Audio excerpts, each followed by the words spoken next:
Hello, xin chào tất cả các bạn. Hôm nay mình muốn chia sẻ với các bạn công thức làm món chân gà ngâm xả tắc. Có thể nói là món ăn này cũng đã được rất là nhiều người biết đến. Tuy nhiên thì hôm nay mình muốn chia sẻ đến với các bạn cách làm món chân gà ngâm xả tắc như thế nào để cho cái món chân gà của mình vừa ngon mà có thể là bảo quản được lâu mà không lo là nó bị nhớt hay là bị đắng gì hết nha các bạn. Rồi nếu như các bạn thực sự quan tâm đến món ăn này thì hãy cùng mình vào bếp và thực hiện. Các bạn sẽ chuẩn bị cho mình ở đây là 20 cái chân gà, là mình cân lên được là khoảng 500g đó các bạn. Một chút nữa mình sẽ chia sẻ cách sơ chế chân gà luôn. Tiếp theo các bạn chuẩn bị cho mình ở đây là sả, là khoảng 6 đến 7 cây sả nha. Rồi một trái ớt sừng. Ớt sừng thì nó không cay, nó chỉ hơi the the thôi, ai ăn cay được thì các bạn sẽ thay thế bằng ớt hiểm.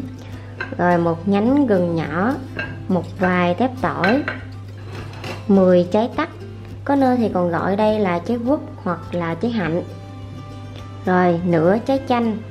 Tiếp theo các bạn sẽ chuẩn bị cho mình ở đây là 80ml nước mắm ngon, và đây là 100g đường cát trắng, và đây là 120ml giấm. Ở đây là 1 muỗng cà phê muối và 1/3 muỗng cà phê bột ngọt. Ai không thích ăn bột ngọt thì có thể là không cần cho vào. Rồi bây giờ chúng ta sẽ cùng bắt tay vào thực hiện món chân gà ngâm xả tắc này nhé. Đầu tiên chúng ta sẽ đi sơ chế chân gà. Các bạn sẽ cho hết chân gà vào một cái thau. Bây giờ thì vắt vào đây nửa quả chanh. Chanh sẽ giúp cho chân gà nó trắng nè, rồi khử được những cái bụi bẩn hoặc là những cái chất dơ ở trên chân gà đó các bạn. Rồi cho vào đây khoảng 1 muỗng canh muối.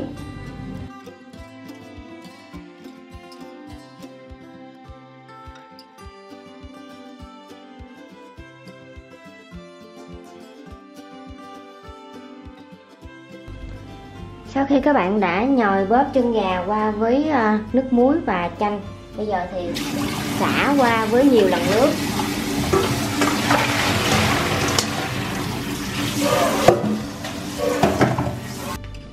Rồi sau khi đã rửa sạch chân gà, bây giờ chúng ta sẽ đi làm neo cho chân gà. Đó là mình sẽ cắt bỏ hết những cái móng gà nè,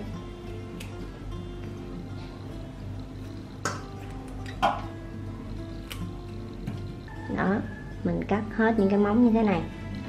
Nếu như mà các bạn thích để nguyên một cái chân gà như thế này rồi mình ngâm cũng được, hoặc là có thể là mình cắt đôi ra để cho nó nhỏ bớt.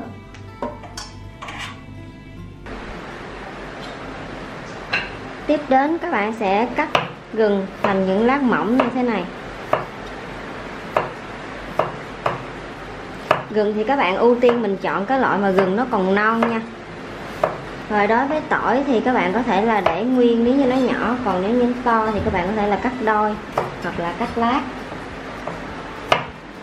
Lượng tỏi và lượng gừng thì các bạn cho ít thôi, không có cần phải cho quá nhiều, bởi vì món chân gà ngâm xả tắc thì hai nguyên liệu chính vẫn là tắc và sả.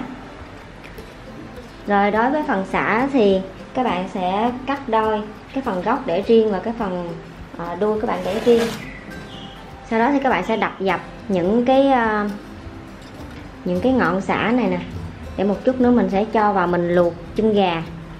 Rồi riêng đối với gốc sả thì các bạn sẽ cắt lát mỏng ra như thế này.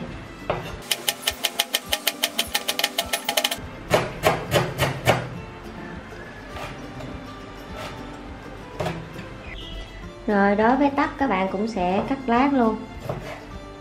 Các bạn lưu ý là tắc các bạn phải rửa sạch qua với nước muối nha.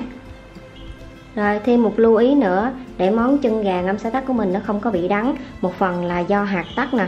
Nếu như các bạn thấy có hạt tắc nhiều thì các bạn sẽ lẫy ra nha. Tiếp theo các bạn chuẩn bị cho mình một thau nước đá thật là lạnh như thế này. Các bạn sẽ để riêng sang một bên. Tiếp theo các bạn sẽ bắt lên bếp cho mình một nồi nước như thế này, để mà chúng ta đi luộc chân gà. Cho hết những cái ngọn sả nè, mình đã cắt khúc, mình đập dập, mình cho vào. Tiếp tục cho vào đây 1 muỗng cà phê muối, cho vào đây vài lát gừng cắt mỏng, và cuối cùng là cho vào đây khoảng 1 muỗng cà phê rượu trắng. Đây là rượu nếp ha. Nước bắt đầu sôi lăn tăn, các bạn sẽ cho chân gà vào mình luộc. Mình sẽ luộc chân gà với mức lửa lớn vừa hoặc là mức lửa trung bình trong khoảng thời gian là 15 phút. Rồi đã hết 15 phút, bây giờ thì các bạn sẽ vớt chân gà cho ngay vào thau nước đá lạnh mà mình đã chuẩn bị trước đó nha. Chân gà mà đang nóng á các bạn, mà mình cho ngay vào thau nước đá lạnh như thế này thì nó sẽ co lại và nó sẽ rất là giòn. Món này không chỉ để ăn vặt mà các bạn cũng có thể là làm trong xã của mình nhâm nhi cùng với bạn bè dịp cuối tuần đó, cũng rất là phù hợp nha, và rất là hao bia đó. Và bây giờ các bạn sẽ ngâm chân gà vào trong thau nước đá lạnh như thế này trong khoảng thời gian là 10 phút. Rồi tiếp đến chúng ta sẽ đi nấu nước giấm đường. Cho vào đây 800ml nước lọc. Rồi cho vào đây 120ml giấm, 80ml nước mắm ngon. Hôm nay mình sử dụng nước mắm ngon Xá Sùng đó các bạn. Rồi ở đây là 100g đường. Cho luôn cả 1 muỗng cà phê muối vào. Riêng bột ngọt thì khi nào mà mình nấu xong rồi thì mình mới cho bột ngọt vào nha. Bây giờ thì các bạn sẽ nấu đến khi nào đường nó tan hoàn toàn cũng như là nước giấm đường này nó sôi lăn tăn thì các bạn sẽ tắt bếp và để cho nó nguội hoàn toàn.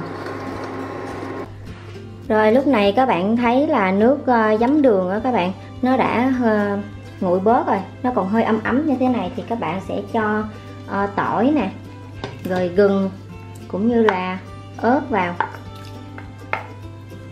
Nhớ là khi mà nó còn ấm ấm thì các bạn cho vào nha. Rồi cho hết sả vào luôn. Riêng cái phần tắc á các bạn, tắc á thì các bạn lúc này các bạn khoan hãy cho vào nha. Bởi vì á muốn cho cái món chân gà ngâm xả tắc của mình nó không có bị đắng thì thứ nhất đó là cái nước giấm đường phải nguội hoàn toàn. Cái thứ hai nữa là khi cái nước nó nguội rồi thì các bạn mới cho tắc vào. Mình cho vào sớm quá hoặc là lúc nước nó còn hơi ấm ấm như thế này mình cho vào thì nó vẫn khiến cho món gà của mình nó bị đắng nha. Rồi chân gà sau khi các bạn đã ngâm trong nước đá lạnh được 10 phút, các bạn sẽ cho ra ngoài một cái rổ như thế này để cho nó thật là ráo nước nha. Trong trường hợp mà các bạn thấy nó có quá nhiều cái ván mỡ á, thì các bạn có thể là tráng sơ qua nước thôi để cho nó sạch nha. Và lúc này thì các bạn có thể là cho hết chân gà trực tiếp vào trong hũ thủy tinh để mình ngâm luôn.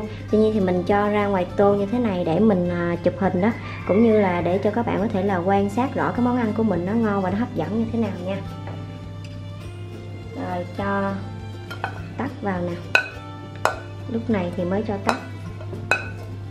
Ở nhà các bạn làm thì không nhất thiết cho ra tô như mình nha, mình cho ra đây để một chút nữa mình chụp hình. Rồi sau đó thì cho hết nước ngâm vào, cho thật là nhẹ nhàng nha các bạn, để nước đó, cái tô của mình nó đừng không có hết nước, thơm lắm các bạn. Rồi tiếp đến các bạn sẽ chuẩn bị cho mình một cái hũ thủy tinh thật là sạch như thế này. Các bạn nhớ là mình sẽ chán nước sơ qua ở bên trong cái hũ thế này và để cho nó thật là ráo nước. Bởi vì chỉ khi mình nó không được sạch nè, không được tiệt trùng cũng như là nó còn đọng nước ở bên trong thì sẽ khiến cho món gà của mình, chân gà nó sẽ nhanh bị hư. Rồi bây giờ thì mình sẽ cho hỗn hợp nước chấm đường để mà mình ngâm gà. Rất là thơm các bạn ơi. Nhìn cái nồi giấm đường rồi tắt là thấy thèm chảy nước miếng ha. Rồi bây giờ các bạn sẽ đậy nắp lại. Nếu như mà các bạn để ở bên ngoài nhiệt độ thường thì có thể là ăn được trong 2 ngày. Còn nếu như để trong ngăn mát của tủ lạnh thì các bạn có thể là ăn được, bảo quản và ăn dần được trong khoảng thời gian là từ 5 ngày cho đến 1 tuần, nhưng vẫn không sợ nó bị hư hỏng hay bị nhớt, bị đắng gì hết nha các bạn. Với công thức này và với những cái gì mà mình đã chia sẻ với các bạn, nếu như các bạn làm đúng y như vậy. Rồi mình chúc cho tất cả các bạn sẽ thành công với món chân gà ngâm xả tắc này nhé. Và nếu như các bạn cảm thấy yêu thích thì đừng quên cho mình một like và đăng ký kênh để ủng hộ cho mình, cũng như là chia sẻ cho thật nhiều bạn bè để biết thêm công thức về món chân gà ngâm xả tắc này nha các bạn. Cũng như là comment cho mình biết cảm nhận của các bạn về món ăn của mình, comment trực tiếp vào bên dưới. Rồi cảm ơn tất cả các bạn đã theo dõi. Chúc các bạn thành công và ngon miệng. Hẹn gặp lại. Bye bye.